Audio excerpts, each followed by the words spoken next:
and welcome to episode 2 of After Hours, the show where I, Ken Poirier, aka the King for Mayor on YouTube, talk about whatever it is I want, because I'm done with my work for the day, and I'm going to celebrate and have a little drink, and just blabber about whatever it is that I feel like, for as long as I feel like, then edit it down to a reasonable amount of time for a viewer. Yay! Tonight's episode is the creative process. I don't know, probably a lot of you out there are creative people just like I am. There is only so much space left in the world for people who fix cars and pump gas and wait tables and do statistical analysis for marketing companies and blah, blah, blah, blah, whatever people in offices do, make money, you know.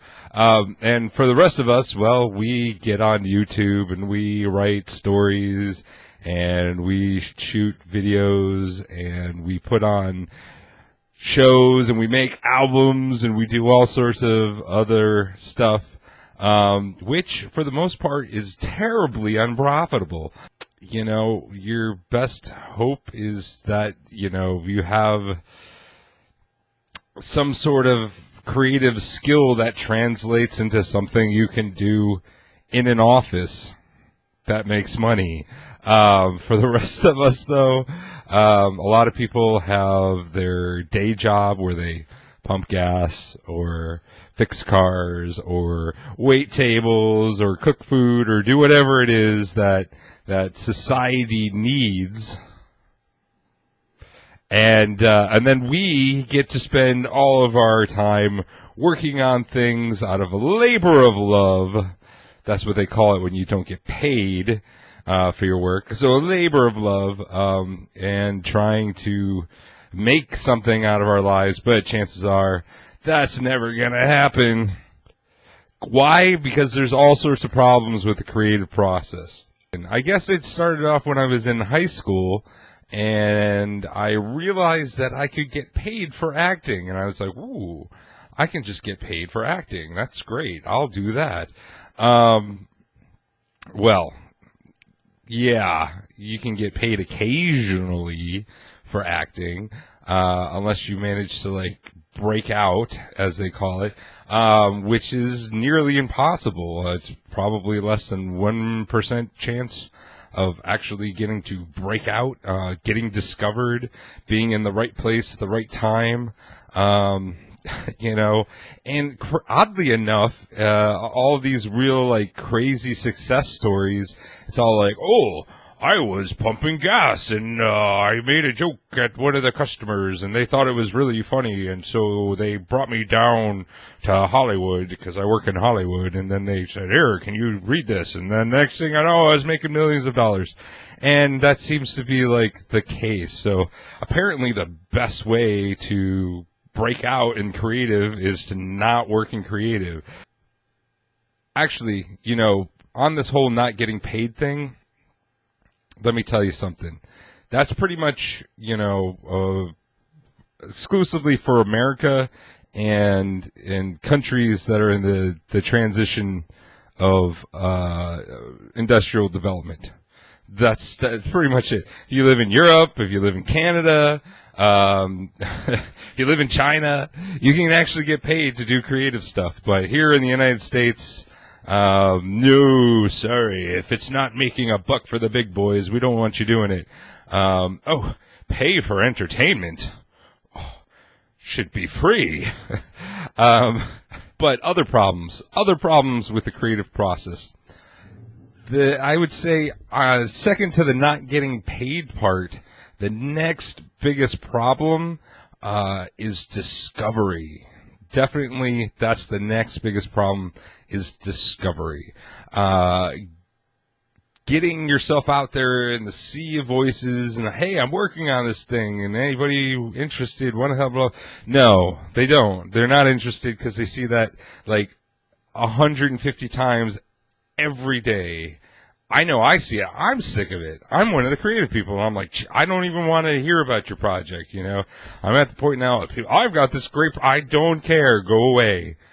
Go away. I've got way too many things to deal with to worry about whatever it is you're working on. When you got a finished product, come back and talk to me. That's like, and I hate that. I hate that I'm like that. I don't feel like I have a choice though. I really love to support things. Go on Kickstarter, and there's a really good project. I'll throw them $1, $5, $10. I don't really have that because I need money myself, but I like the idea that people can do that. And if I see something that's really cool, I'll chip in. But even anybody can go on Kickstarter, but then getting people to pay, or give you any money or donate or share a link, is so hard. It's so hard. And what ends up happening is you spend your entire time doing marketing or spending all your money on marketing, or just like you put all this effort into trying to get out past the sea of voices out there that you don't actually get to work on your thing at all. And people, why aren't you working? I'm like, I'm doing marketing, so that's like a huge problem. And oddly enough, a lot of the people that I know, who get out of creative end up going into marketing, because that's apparently the only thing that's worth money these days is to, be a voice, of a big company. That's really, you need, and I'm in school and I'm like, I'm going to take this marketing class. It'll give you some tips. And it's all like, step 1, be part of a giant corporation. Have a whole team of marketers that you work with. It's like, really, this is it. This is the great civilized age of information and reason. All comes down to whether giant corporation X wants it to be in existence or not. And if you're a musician, oh my God, it's like 1,000 times worse if you're trying to get your song to be played on Pandora or Spotify or whatever these things are. The third problem with creative is that working with other people is terrible, because just like you, all the other people you're going to be working with, unless you're, working for Disney or HBO or Netflix or something, you got some kind of giant budget, everybody else is just like you. They're not getting paid. They've got to deal with all those extra life stresses. And, we're going to have creative differences when people aren't getting paid. Everybody thinks that they deserve the ultimate voice because I'm not getting paid to do this. And the real problem with working with other people on projects, creative projects, is it only takes one person. It only takes one person to torpedo that whole ship down. And it's happened to be time and time and time again, whether it has been, working on plays, on movies, on video games, the circus, bands. It doesn't matter. It doesn't matter what project or what type of project I'm working on. There's always that one person out there in the group who's just like, Toddster, I'm taking my gear and I'm going home and you can't use any things that I came up with, blah, blah, blah, blah. And it sucks. And because even if you have some sort of contract that says, you're allowed to use their stuff, whether they keep going or quit, one, it always feels awful using their stuff because there's such a jerk that you don't want to promote them in any way. If you're filming a movie or something, you've got to reshoot around them, possibly replace them, reshoot all those scenes they're in. This is part of the reason why I went into video games, when I moved from theater and movies into video games, is because I was like, okay, at least now at this point, if somebody drops out, it's not like super duper detrimental. It's like, okay, maybe I'm going to have to replace all that work that they did, but the whole project isn't sunk now. So there was at least that going on, which is now why I'm sort of moving into writing. I just finished my children's book, The Bear Wife. It's not a very thick book, as you can see. It's just a kid's book. I did have some help. I had an editor. I had readers who read it and talked about the ideas in it.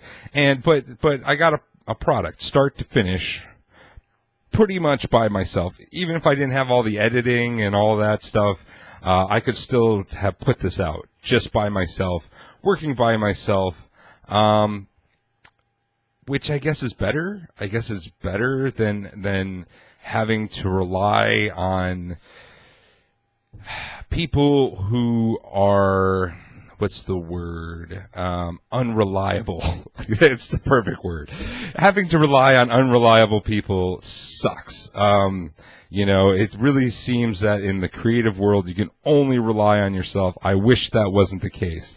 I wish it was like, yes, we are brothers in arms, and we will fight this until the end, and we will see this thing through. And even I've gotten really good over the years at negating unreliable people. We did this play a couple years ago called Camera Action. I got some video of that on my YouTube channel if you want to check it out. So Camera Action, and we basically me and Josh Rodriguez, we wrote this play. I did the producing, he did the directing. We did it. We worked on it for months. We did rehearsals. We got everything ready, and then it was like one person was all like, didn't know their lines. They never showed up at rehearsal. They did, and they did, like, they only showed up for like half an hour, and like, okay, I'm gonna go now, I'm really busy, blah, blah, don't worry, I'll learn my lines and stuff. Anyway, so it comes to the show, and they're like, oh, I don't know my lines, I don't know what's happening, didn't even know the plot. And this person was helpful in other ways. They helped us get the venue. They were a good person. They just dropped the ball. And that was that. And so, when you're producing, your job, my job, is to have to be tough sometimes and say, hey now, we can't do this, And so, I gave that big speech, and it was like, hey guys, we've been working on this for like a month and a half now. Some people are ready, some people aren't. I didn't name names. I was just like, we need, we go on in a couple of days. We need to get this together, blah, blah, blah. The person who didn't know their lines quit, right? And they were like, woo, they were like, no bad blood. I'm not going to do it, guys. My bad. I dropped the ball. Totally fair explanation. It's what really happened. So I grabbed another person who I knew was a good actor and could work on the fly. And I was like, hey, it's a small part, and you can, yeah. He's like, yeah. Learned the part in 3 days, did the show flawlessly. One of the best actors, that we had. But the other thing that happened when I gave that speech, where I was like, hey guys, get your crap together. One of our best actors was like all offended because I wasn't naming specific names. I was just saying, as an ensemble, because we are an ensemble and we're all responsible for each other, it's like, oh, I can't believe you said that about me, blah, blah, blah, blah, blah, blah, blah, blah. I quit, and I was like, okay, you're like one of the main characters, you're like one of the best people there, but I I have a show that goes on in 2 days now, and you're a main character and you're throwing a temper tantrum, forget it. You're out. You're out. I don't have time to lick your private parts and make you feel good. I'm putting on a show. And so we just killed off the character. And we're like, all right, this part that was originally done by her, you're going to do it now. Because all the actors had been working with her and knew all the parts. It was like, okay, you're going to take this part, you're going to take that part, you're going to take that part, you're going to take that part, and go. And we did. We pulled it off. We did the show 2 days. It was great. I thought it was great. I liked it. You can watch the video yourself and find out. That's part of creative is what do you do when things go wrong to make them right? And that's kind of where like ensemble art comes together. So yeah, so working with friends is hard. I was working on WordWrecker right now. We've been working on WordWrecker for like a year, approximately a year. It's this game. It's a little game where you go like bloop, bloop, bloop, bloop, bloop, and you make words out of like Tetris style thing. And the guy who was doing the art for it, he basically, quit, which it's not something that I'm not, unused to. I'm like, all right, people quit, and it's not a big deal. He's like, oh, you can use the art. I don't care, I was like, oh, okay, well, whatever, I'll work it out, figure it out. But then he has to go on the radio, like not the internet radio, like the actual like airwaves radio, and he like badmouthed me for like 2 hours,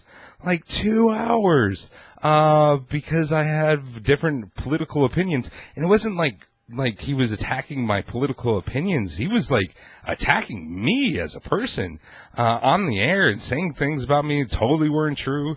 I was just like, I can't even touch your art now. I can't have anything to do with you. When people in your ensemble explode, it's what it is. It's sabotaging. It's like, oh, I don't want to do this anymore, so I'm going to sabotage it so nobody else can do it either. It's really, really immature. Happens all the time, and it's always almost when the product is almost done. Like WordWrecker was almost finished, and then boom, same thing with Space Pirates from Uranus, another movie that I made, and it's terrible, but that's besides the point. The point is that we were literally like 2 weeks from being finished with this film, and boom, gotta blow the whole thing up. It happens, same thing with camera action. Fortunately, I was able to mitigate it in that circumstance because I had already come up with contingencies ahead of time. Literally 2-3 days before the show, boom, blew it up. The post-apocalyptic circus. We were about to leave on a 6-month tour. Boom! Had to get blown up by one of the cast members. And, and it just happens and all the time. And I'm starting to think that, that most people like to play kind of like this victim role about how, the world is against me. I can't succeed because the world is against me. Maybe the world's against you, but you stop trying. You stopped trying, and then you had to make sure that nobody else, or at least attempt to make sure that nobody else can try either. And that's not cool, man. That's totally not cool. That nothing annoys me more than when people try to sabotage what everybody else has been working on. And it's just, it really sucks. It really sucks. It's like, I think people are afraid sometimes to succeed because if they actually try to succeed and put forth the effort into succeeding, then it becomes evident of whether or not it was that person's fault that they didn't succeed. And that's the thing. There's nothing wrong with not succeeding. I don't succeed all the time. I am like the king of not succeeding. You know, it's like Apollo 13. Sometimes all you need to do is get back to Earth. You don't need to go to the moon every single time you take on an endeavor. You know, and it's just, it's so easy to just complete things. Just complete it. Once the project is completed, then you're subject to criticism. And so many people can't handle criticism. They're like, oh man, you know, like, I don't know, this thing's gonna come out, maybe people will. I'm like, who cares? Yeah, I can guarantee you 100% of the time there are going to be people out there who are not going to like it. There's going to actually be a lot of people who don't like it. But if you're lucky, you can reach enough people out there who do like it to make it all worthwhile. And at the very least, even if nobody else likes it, you can like it. I do things all the time that I know people absolutely hate. And I do it because I like it. I like to sit there and watch it. People are like, you're an egomaniac. You watch your own stuff all the time. I'm like, yeah, that's why I made it, because it's what I wanted to see and nobody else was making it. So I made it. And even if nobody else is watching it, I can watch it, you know? So yeah, so the creative problem is rough. It sucks. It's terrible. Nobody gets paid. Everybody's fighting each other. Sabotages are happening all over the place. If I could give you one piece of advice in life, it'd be like, don't be a creative person. Go be a scientist or something. Go get a boring office job. Really enjoy accounting, or marketing or something like that. Stocks and bonds trading, something like that.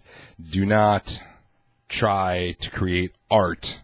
If you want to live in America and have any sort of, you know, wealth, because the only people who make it as artists are people who are already born wealthy. Born well enough that I don't starve to death, but not born wealthy enough to be a successful artist. That's for sure. Yeah. And this whole thing, work on your craft, you'll get there eventually. It's not true. It's not true.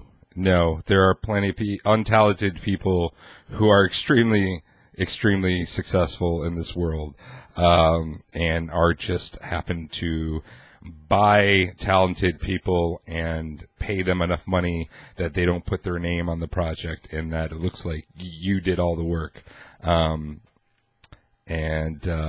Yeah, and it's just, it's terrible. It's terrible, and we need to figure it out. How are we going to make it so that people in the United States can make their passion, their creative passion, their first job, and not something that they get to do in their free time? That's the question. Anyway, that's my thoughts. That's my feelings on the subject. This has been After Hours, and I am Ken Poirier, a.k.a. the King for Mayor on YouTube. So if you know how we can make creative our first jobs instead of our second jobs, please leave a comment in the comment section below. So cheers. Good night.